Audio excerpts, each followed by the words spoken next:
Assalamualaikum warahmatullahi wabarakatuh. Hai, apa kabar semuanya? Kita kenalan dulu yuk. Tak kenal, maka kenalan. Teman-teman semuanya, kenalin. Aku Tegar Pambudi, mahasiswa S1 Pendidikan Guru Sekolah Dasar Fakultas Keguruan dan Ilmu Pendidikan Universitas 11 Maret. Teman-teman semuanya, di kesempatan kali ini aku pengen nih ngajak teman-teman semuanya buat belajar bersama mengenai unsur-unsur sebuah negara. Materi ini merupakan subtopik dari bab negara dan konstitusi dalam mata pelajaran pendidikan kewarganegaraan. Yuk langsung saja kita beralih ke materinya. Sebuah wilayah bisa dikatakan sebagai negara jika wilayah tersebut memiliki 3 unsur ya. Unsur-unsur tersebut yakni yang pertama rakyat, yang kedua wilayah dengan batas tertentu, dan yang ketiga pemerintah yang berdaulat. Kita bahas satu-satu ya unsur-unsur tersebut, dimulai dari rakyat. Rakyat di suatu negara dapat dibedakan antara penduduk dan bukan penduduk. Penduduk adalah orang-orang yang bertempat tinggal menetap atau berdomisili di suatu negara. Kalau seseorang dikatakan bertempat tinggal menetap nih di suatu negara, berarti sulit ya untuk dikatakan sampai kapan sih ia tinggal di tempat itu.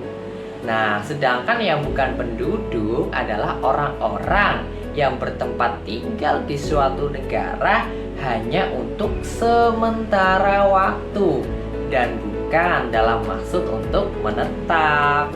Jadi, untuk penduduk yang merupakan anggota yang sah dan resmi dari suatu negara dan dapat diatur sepenuhnya oleh pemerintah negara yang bersangkutan bisa disebut juga atau kita namakan sebagai warga negara. Sedangkan di luar itu semua, di luar warga negara, kita namainnya orang asing ya, atau warga negara asing. Warga negara yang lebih erat hubungannya dengan bangsa di negara itu disebut warga negara asli. Wah, beda lagi nih ya. Dibedakan pengertiannya dengan warga negara keturunan. Oke, buat lebih mudah memahami konsepnya nih, teman-teman bisa melihat ya bagian berikut ini. Pengklasifikasian rakyat ini erat kaitannya dengan perbedaan hak dan kewajiban di antara orang-orang yang berada di wilayah sebuah negara ya teman-teman ya. Di antara status orang-orang dalam negara tentunya status yang paling kuat dan memiliki hubungan erat dengan pemerintah negara yang bersangkutan adalah warga negara. Betul sekali. Oke, nah itu tadi teman-teman terkait dengan rakyat ya, salah satu unsur yang pertama. Sekarang kita lanjut ke unsur negara yang kedua, yakni ada wilayah dengan batas tertentu. Batas wilayah negara Indonesia ditetapkan dalam perjanjian dengan negara lain yang berbatasan. Batas wilayah negara Indonesia ditentukan dalam beberapa perjanjian internasional yang dulu diadakan oleh pemerintah Belanda dengan beberapa negara lain. Jadi berdasarkan pasal 5 nih di persetujuan perpindahan yang telah ditetapkan dalam konferensi meja bundar atau kita menyebutnya KMB, perjanjian-perjanjian internasional itu sekarang berlaku juga bagi negara Indonesia. Nah, teman-teman, wilayah suatu negara kan pada umumnya meliputi darat, laut, dan juga wilayah udara ya. Oleh karena itu, batas-batas wilayahnya juga meliputi batas-batas darat, laut, dan udara. Lalu kalau di Indonesia, negara apa saja sih yang berbatasan dengan Indonesia? Wah, oke. Kalau berdasarkan batas darat nih teman-teman, Indonesia berbatasan langsung dengan 3 negara. Yang pertama ada Malaysia di sebelah utara, ada Papua Nugini di sebelah timur, dan Timor Leste di bagian selatan Indonesia. Lalu untuk batas lautnya, Indonesia berbatasan dengan banyak negara nih teman-teman nih. Ada 10 negara yang berbatasan dengan wilayah perairan Indonesia. 10 negara itu yakni yang pertama ada India, Malaysia, Singapura, Thailand, Vietnam, Filipina, Republik Palau, Australia, Timor Leste, dan yang ke-10 Papua Nugini. Nah, kalau untuk batas udaranya, kita mengikuti pada batas kedaulatan di darat dan di laut ya, serta dengan angkasa luar yang tentunya telah ditetapkan dalam perkembangan hukum internasional. Oke teman-teman, berbicara soal batas laut nih ya, di Indonesia kita mengenal 3 jenis batas laut nih. Yang pertama ada batas laut teritorial. Nah, laut teritorial adalah laut yang merupakan bagian wilayah suatu negara dan berada di bawah kedaulatan negara yang bersangkutan. Batas laut teritorial tersebut semula diumumkan melalui Deklarasi Juanda pada 13 Desember 1957, dan sesuai pengumuman tersebut batas laut teritorial Indonesia adalah 12 mil yang dihitung dari garis dasar, yaitu garis yang menghubungkan titik-titik terluar dari pulau-pulau terluar di Indonesia, di mana jarak dari satu titik ke titik lain yang dihubungkan tidak boleh lebih dari 200 mil. Pokok-pokok asas negara kepulauan sebagaimana termuat dalam deklarasi diakui dan dicantumkan dalam United Nations Convention on the Law of the Sea atau UNCLOS tahun 1982.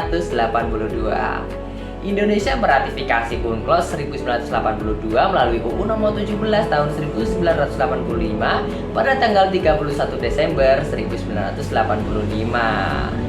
Yang kedua, ada yang namanya batas landas kontinen nih, adalah dasar lautan ya, baik dari segi geologi maupun segi morfologi, merupakan kelanjutan nih dari kontinen atau benua. Pada tahun 1969, pemerintah Indonesia mengeluarkan pengumuman tentang landasan kontinen Indonesia sampai ke kedalaman laut 200 meter ya. Itu batasnya. Dan yang terakhir nih, ada yang namanya batas zona ekonomi eksklusif atau ZEE. Di tanggal 21 Maret 1980, pemerintah Indonesia mengumumkan kalau ZEE dan disahkan nih kalau ZEE ini melalui Undang-Undang Nomor 5 tahun 1983. Batas ZEE adalah 200 mil ya teman-teman dari garis dasar ke arah laut bebas. Dalam ZEE, negara tidak memiliki kedaulatan penuh, tapi memiliki hak dan yurisdiksi terbatas pada bidang-bidang tertentu. Pada pasal 56 Konvensi Hukum Laut tahun 1982 ditentukan bahwa negara pantai memiliki hak berdaulat untuk melakukan eksplorasi, eksploitasi sumber-sumber kekayaan alam hayati dan non-hayati, dan kegiatan yang berhubungan dengan kegiatan eksplorasi dan eksploitasi tersebut, seperti pembuatan energi arus dan angin. Gitu ya teman-teman ya. Nah, negara punya kewajiban nih pastinya terhadap wilayah ZEE ini. Kewajiban negara di kawasan ZEE merupakan kewajiban yang erat kaitannya dengan status ZEE sebagai perairan laut lepas, di mana negara pantai berkewajiban yang pertama, satu nih ya, tidak boleh menghalangi kebebasan berlayar, penerbangan di atas ZEE, dan pemasangan kabel-kabel di bawah laut. Yang kedua, melakukan konservasi kekayaan laut, yaitu menjaga keseimbangan hidup sumber daya yang ada di laut tersebut. Nah, itu tadi ya teman-teman semuanya, itu tadi seputar batas-batas negara. Kita lanjut nih ke unsur negara yang terakhir teman-teman. Apa itu? yaitu pemerintah yang berdaulat. Oke, kata kedaulatan ya, itu bisa diartikan sebagai kekuasaan tertinggi. Dengan demikian, pemerintah yang berdaulat artinya pemerintah yang mempunyai kekuasaan tertinggi. Kekuasaan yang tidak berada di atas kekuasaan lainnya. Kedaulatan negara dapat diartikan sebagai kedaulatan ke dalam dan kedaulatan ke luar. Kedaulatan ke dalam adalah kekuasaan tertinggi untuk mengatur rakyatnya sendiri. Sedangkan kedaulatan keluar adalah kekuasaan tertinggi yang harus sekali dihormati oleh negara-negara lain. Dengan kedaulatannya, pemerintah jelas berhak ya untuk mengatur negaranya sendiri tanpa ada campur tangan dari negara manapun. Nah, menurut Jean Bodini, kedaulatan sebagai atribut negara merupakan ciri khusus dari sebuah negara. Kedaulatan merupakan kekuasaan yang mutlak dan abadi, tidak terbatas dan tidak dapat dibagi-bagi.